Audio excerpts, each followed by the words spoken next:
आजिर कहानी सत केबे लुचि रहे ना। गोटिए गध जंगल भितरे एपट सेपट होई बुलुथिला। रास्तारे से गोटिए बाघर छाल पड़िथिबा देखिला। से बाघ छाल देखि बहुत खुशी होई कहिला, एही छाल नेई मुन कौन करिबी। एही भଳି भाबु भाबु गध मुंडरे गोटिए बुद्धि जुटिला।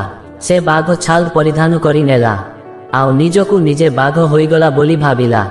एथर मुन जंगलर राजा होईगली आउ अन्य पशु माने मोते देखि डरी डरी पळाइबे।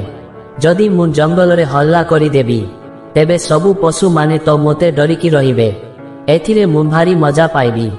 एही भावना मनकु आसीबा मात्रे गध एठारे सेठारे डेइंबाकु लागिला आउ सुखिलारे दौड़ीबाकु लागिला।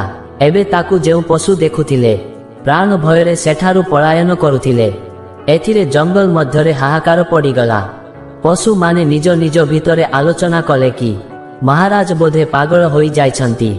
सारा जंगल दौड़ा दौड़ी करी हल्ला सृष्टि करुछंती।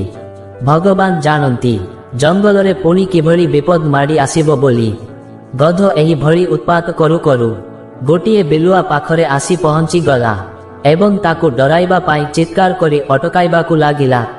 बिलुआ तो महा चालाक। से आखि बड़ बड़ करी सेही गधकु चाहि रहिला एवं हसी हसी कहिला, एठारे गध महाशय बाघ बेसरे रहिछ। तुमे बाघ बेसरे जंगलरे एभଳି हल्ला सृष्टि करिछ। आरे गध तुमे टिकिए भी चिंता कल नाही जे सत केबे लुचि रहे ना। तुमर आवाज हिं तुमर प्रकृत परिचय देई देला। बाघ कौन केबे गध भलिया रड़ी छाड़ी पारे।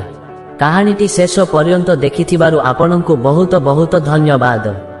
जय जगन्नाथ।